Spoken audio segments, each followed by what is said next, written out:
Bagaimana menjadi seorang yang pemaaf? Berat ini. Coba tengok dalam Al-Quran, urutannya dulu. Wal kaziminal ghaiz, tahan marah. Setelah tahan marah baru masuk berikutnya. Wal afina anin nas, memberi maaf. Afina, memberi maaf. Siapa nama anaknya? Afina. Yang Afitek itu chat.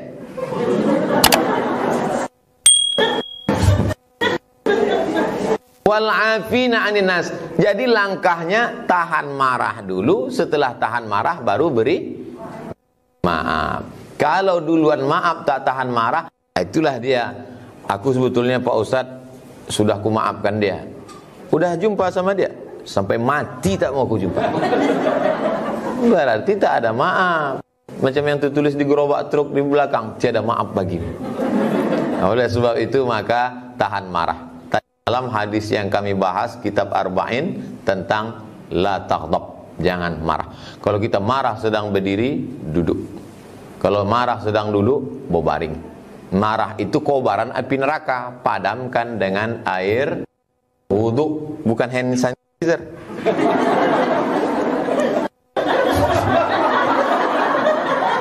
Padamkan air sembahyang. Oh Pak Ustadz, lambe sembahyang marah belum juga hilang Pak Ustadz. Mandi pakai air dingin, menghilangkan marah. Karena geloranya itu di dalam jantung, mendidih darah di jantung itu, dipadamkan dia. Tak juga hilang Pak Ustadz. Jembatan dekat. Insya Allah kalau masuk ke Sungai Siak itu bukan cuma marah itu hilang, kau hilang sekalian.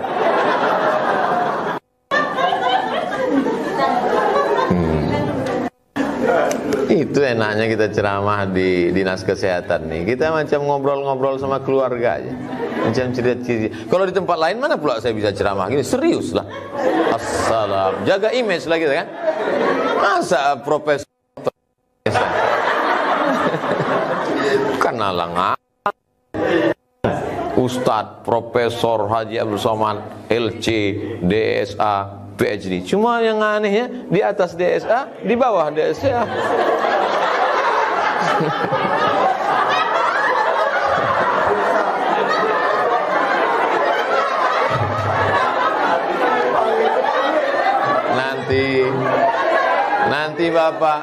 Nanti bapak ibu balik ditanya orang, kenapa titel bersama tu ubah-ubah, entahlah, entah hati bawah betul. LC ko esok kalau ditanya orang, LC ko artinya licence. LC itu licence. Yang saya tanya orang, Ustaz Somad tu titelnya LC yo, apa artinya? Lulusan Kairo. LC ko licence. Licence itu membacanya lisans, artinya ijazah. Orang ini sudah dapat ijazah untuk mengajar agama Islam dari Al-Azhar. DES ini bukan kampung. DSA kok nanti tulis di Google apa kepanjangan DSA. DSA kok kepanjangan Diplôme Études Supérieures Approfondies, bahasa Prancis. Karena Maroko itu dijajah Prancis, maka kurikulum pendidikannya ikut program itu. Diplôme Études Supérieures Approfondies. Setelah disahkan oleh Kementerian Agama, selevel dengan S2. PhD ini Philosophy of Doctor, S3. Profesor ini visiting professor dari University Brunei Darussalam. Itu perlu saya jelaskan. Jadi supaya nanti kalau ditanya orang dinas yang lain, jangan disangka orang itu dinas kesehatan ini ngundang Ustaz ece-ece.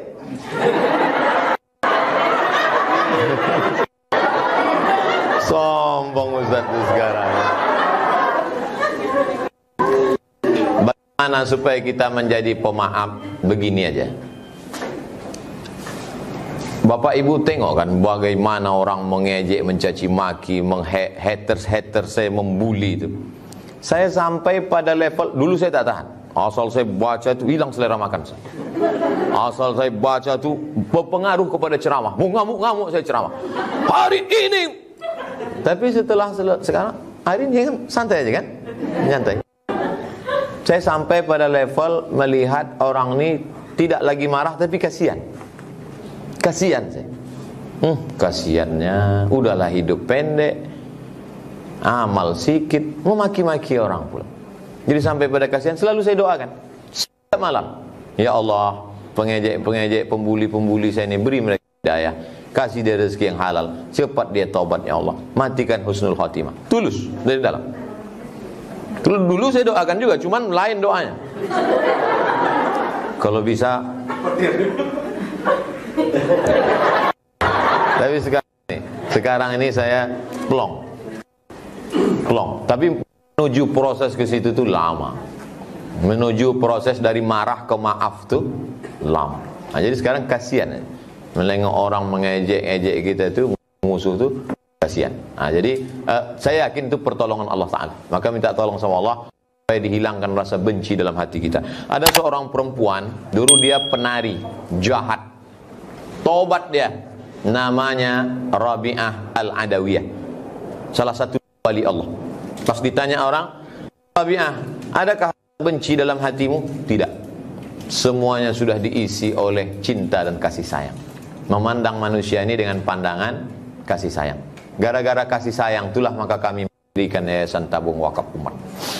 Dibawalah saya oleh Bang Riau Kepri Syariah seberang Sulawesi, bertamu ke rumah ibu-ibu. Penyerahan sebetulnya di rumah Pak RW, tapi ada satu orang ngajak saya, ayolah ke belakang Pak Ustadz Somad. Akhirnya kami pergilah ke belakang, menengok seorang ibu, badannya stroke sebelah, tinggal di rumah kayu, lapuk. Rupanya rumah kayu itu menumpang di tanah wakaf mau pembangunan MDA.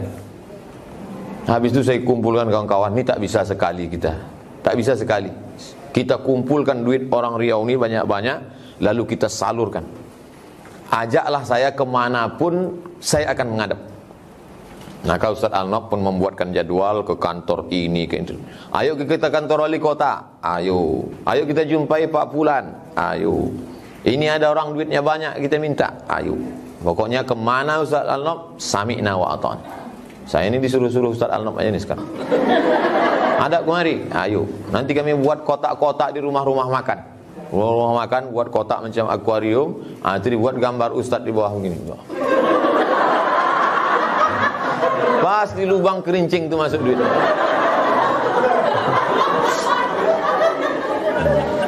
Jangan sampai ada orang Pekanbaru, orang Riau tak makan. Target kami tak banyak-banyak, makan aja dulu. Maka tiap bulan beras tu harus sampai.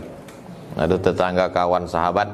Cuman tujuan saya bercerita ini supaya jamaah itu mengasih beras. Setelah diumumkan, banyak mengasih daftar fakir miskin. Kecuali dinas kesehatan. Dinas kesehatan penuh akuarium itu tadi. Terima kasih segala. Oh, belum habis lagi. Bagaimana agar tidak terlalu mencintai dunia?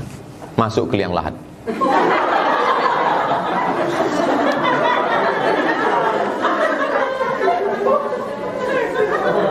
Kiblat ke sana kan? Kiblat ke sana. Kemana kiblat? Ke kiblat. Oh, perang. Miring. Nah, ingat saya dulu ke sana. Udah pindah.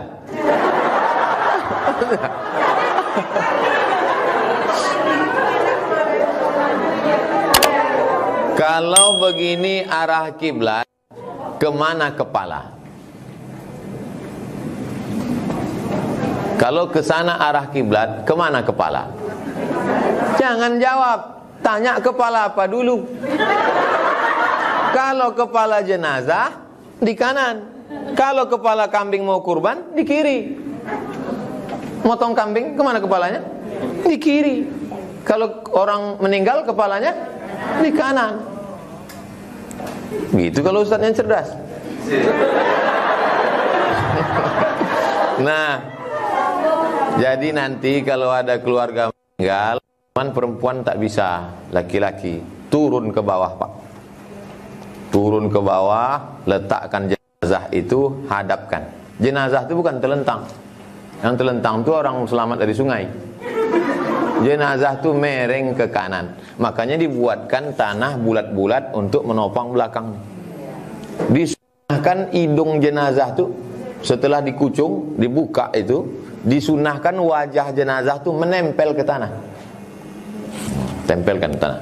Tempelkan ke tanah, letakkan batu di tengkuk, tempelkan ke tanah. Saat menempelkan jenazah ke tanah kita di bawah, itulah hilang rasa dunia. Tak ada lagi rasanya.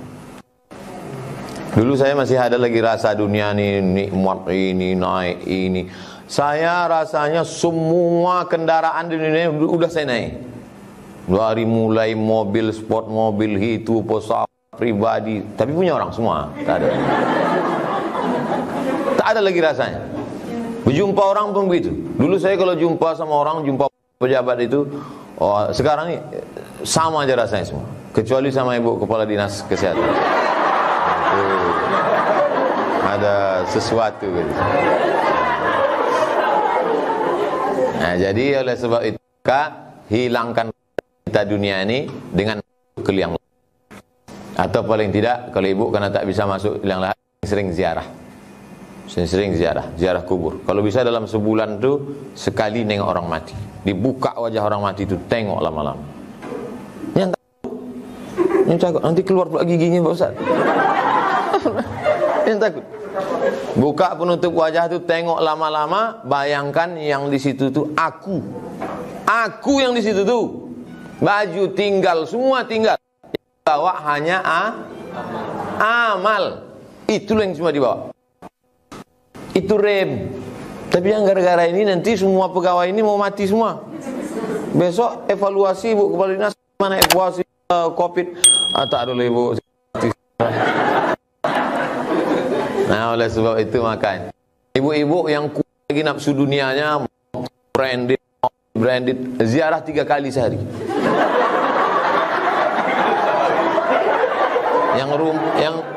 Yang rumah diharap saya itu singgah dulu, baru ke kantor. Gara-gara ingat mati inilah maka kami saya kalau mikir sendiri, gara-gara ingat mati inilah ceramah. Saya bilang sama Ustaz Al-Nob, ini kalau mati kita tinggalkan. Tak ada, kita mau ninggalkan nih. Mati kita bertegak masjid, tegak pesantren, tegak yayasan, sesudah Allah matilah. Ada yang kita tinggalkan untuk Riau ini. Maka tadi duit yang ibu masukkan tadi dibelikan ke semen, buatkan ke buat ke mengalirlah pahala kita masing-masing. Terang kubur. Nah, kalau 100.000 itu terang.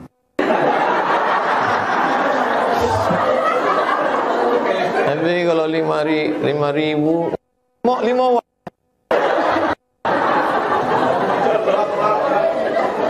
melep. Jadi supaya hilang cinta dunia ini, banyak-banyak ingat mati. Ingat mati ini sebagai ceramah. Ingat mati, tak bisa. Tengok orang mati. Saya setiap itu datang, buka penutup wajahnya, masuk ke liang lahat. Bisakah anak mengorbankan almarhum orang tua?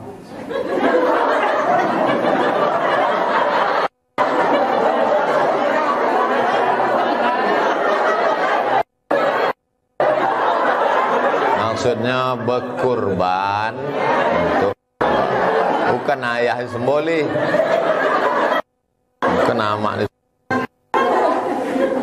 Kalau bapak ibu punya duit 5 juta, datanglah ke pengurus masjid. Pak ketua masjid, pak pengurus, iko 2,5 juta untuk kurban ambo, nan 2,5 juta untuk almarhum ayah, nan 2,5 juta untuk almarhum amak. Yang sudah membuat alhamdulillah, yang belum membuat wek tahun kau. Begitu elok. Atau 2,5 juta tahun lalu sudah hasil berkurban tiap tahun untuk diri sendiri. Kurban ini kan tidak wajib tiap tahun. Hukumnya sunat muakkad. Ini kurban untuk almarhum almarhumah. Sampaikah pahalanya Pak Ustaz? Sampai. Dari mana Ustaz tahu sampai? Pernah Ustaz mati rupanya. Waktu Nabi menyembelih kurban itu apa Nabi? Allahumma Muhammad wa Muhammad. Kupotong kambing ini Muhammad dan untuk keluarga Muhammad. Padahal waktu itu Khadijah sudah meninggal. Nabi waktu berkurban itu di Madinah, Khadijah di Mekah. Itu menunjukkan pahala kurban sampai ke Khadijah. Diambilnya kambing kedua, potongnya lagi. Allahumma hadza an Muhammad ummati Muhammad. Kusembelih kambing ini untuk Muhammad dan untuk umat Muhammad. Waktu itu umat Muhammad SAW, seandainya yang tidak dapat, pasti waktu nyembelih itu dia untuk umat Muhammad yang ajo dan mati. Itu menunjukkan kurban untuk orang meninggal dunia sampai. Yang ragu dengan tak sampai, saya sudah dari enggak sampai. Nah, Ahmad mau kirim kurban. Kalau enggak sampai, copek-copek beritahu. Pak Ustaz, kalau orangnya almarhum macam mana? Datanglah Sa'ad. Sa'ad ini sangat sayang dengan emaknya. Ya Rasulullah, ummi matat, oma aku mati, meninggal ya Rasulullah. Apa atasaddaqu anha? Kalau aku bersedekah boleh tak pahalanya untuk umatku? Kata Nabi, tasaddaq, bersedekahlah Sa'ad. Ayu sadaqatu, sedekah apa yang paling elok? Kata Nabi, saqiyul ma, sedekah yang paling elok memberi air minum. Itu maka kasih air minum. Sedekah paling elok kasih air minum. Tekan baru minum banyak, sungai alir. Tapi di Afrika maka berlomba-lomba mereka berwakaf sumur bor. Maka Bapak Ibu, saya pergi ke Kalimantan ceramah, di depan rumah Bapak yang ngundang tuh ada dibuatnya filter gratis air, wakaf air minum. Di Mesir, kalau di kampung-kampung itu di tengah-tengah sawah dibuat mereka tempat air minum tembikar dari tanah liat. Walaupun siang, kami sedang mancing waktu itu, mancing panas jam 12, jam 1 siang, panas sampai situ, alhamdulillah minum. Panas-panas terik karena tanah liat dingin. Sedapnya lah air nih, kami tengok rupanya berlumut. Patutlah dingin. Akan datang tengok dulu. Jadi waktu saya balik ke kampung, ditunjukkan almarhumah emak, itu perigi datuk kau dulu buat. Tahu perigi? Sumur. Perigi datuk kau buat. Untuk apa? Datuk kau dulu membuat sumur tu wakaf. Kata dia dulu, kalau wakaf sumur mengalir sampai ke kubur awak. Oleh sebab itu maka kita yang punya wakaf, kita punya berikan. Itu sampai kepada almarhum rumah. Bolehkah yang menyembelih hewan potong dibayar jasanya? Saya ketua masjid sampaikan ke ketua panitia supaya waktu menerima duit kurban itu bunyi akadnya begini. Ibu bapak bunyi akad ini. Saya bayarkan 2,5 juta untuk biaya kurban dan biaya operasional tunai. Supaya apa? Karena sapi itu tak sama yang kurus yang gemuk. Oleh sebab itu sisa duit itu dipakai untuk biaya operasional, ongkos truk pembawa, sampai di Pekanbaru nginap dulu sapinya beberapa malam. Siapa yang jaga malam? Lalu kemudian ada 2 itu yang mesti digaji. Tak boleh diambil dari daging, tak boleh kepala dikasih ke dia sebagai gaji upah. Yang 2 yang wajib digaji itu adalah tukang potong dan tukang kulit. Tukang potong itu kalau tak dikasih, pisau itu bisa ke kita. Makanya ini kita harus tanya dari awal. Bapak kalau memotong 1 ekor berapa? 50.000 kata dia. Ah, ini sapi ada 5. Kalau gitu 250. Dari awal tuh harus jelas MOU, Memorandum of Understanding between me and you. Kalau tidak nanti menjadi konflik di tengah masyarakat. Itu dikasih upah. Di sini pertanyaannya, bolehkah yang menyembelih hewan potong dibayar? Bukan boleh, wajib dia dikasih upah, karena dia juga mau makan. Kecuali yang motong terobokop. Atau dibagi saja daging kurban untuk dia.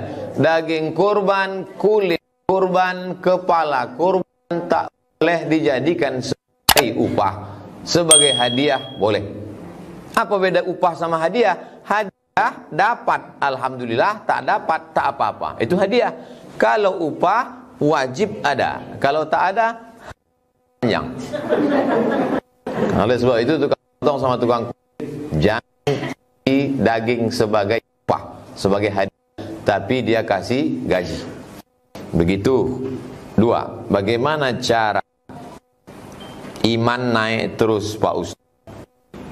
Kalau naik terus tak turun, itu minyak.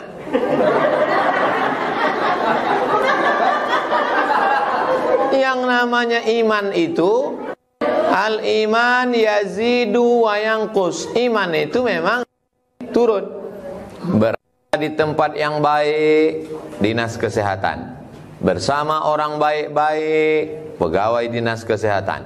Membahas yang baik-baik, pengajian. Iman naik. Bersama orang yang tak baik, dinas yang lain. Berada di tempat yang tak baik, membicarakan yang tak baik, iman turun. Maka mesti jaga yang tak, supaya selalu di tempat yang baik, bersama orang baik dan beramal baik. Makanya nanti pulang dari kantor kan di rumah. Di rumah itu usahakan punya komunitas baik, lingkungan musola, masjid, surau. Di kantor punya pengajian. Masih ada pengajian surau. Alhamdulillah. Saya sangka udah almarhum. Alhamdulillah. Terus tinggal. Kita ini kan cuma dua, rumah sama tempat kerja. Di lingkungan rumah ada pengajian sore, tapi betul-betul ngaji. Ini sampai ke masjid tak mengaji. Ramai ke masjid, rupanya arisan. Arisan boleh, tak apa-apa, tapi yakinkan jantung normal. Karena arisan ini kalau jantung tak normal berharap goncang nama keluar, rupanya tak keluar, kumat.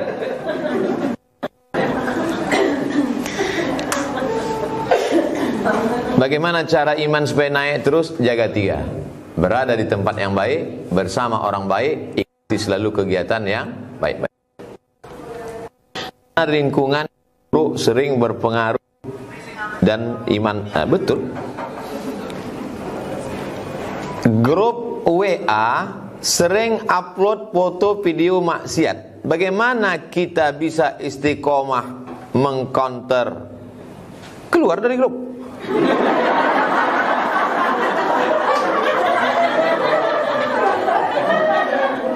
Kalau grup dinas kesehatan ini isinya watawasau bil haq watawasau bisab, yang dikirim adalah video ceramah, nasihat baik terus. Tapi kalau grup SD dulu, grup SMP dulu, isinya tak tentu arah, hanya ghibah, namimah, caci maki, sumpah serapah. Lalu kemudian pula memancing-mancing untuk CLBK. Oleh sebab itu maka mohon maaf kawan-kawan grup, kalian kalau masuk neraka ramai-ramai, aku tak keluar. Dengan ada di grup itu kita sedang menyambung silaturahim. Tapi dengan bertahan di grup itu akan terjadi kemungkaran. Kalau berbenturan antara silaturahim dengan kemungkaran, mana yang lebih didulukan? Silaturahim atau menolak kemungkaran? Hebat orang dinas kesehatan bisa jawab. Kaedahnya darul mafasid muqaddam ala jalbil masalih. Berbenturan antara maksiat dengan perbuatan baik, dulukan menolak maksiat daripada mengambil yang baik. Kenapa bertahan di grup? Silaturahim apa? Maksiat isinya. Saya diundang sama jamaah, anaknya nikah, tak masuk saya. Sampai hati Ustaz, ya susah kami ngantar Ustaz datang. Aku sudah datang di pintu pesta itu tak jadi. Nah, penyanyinya pakai rok pendek, lagunya jatuh bangun aku mendengar.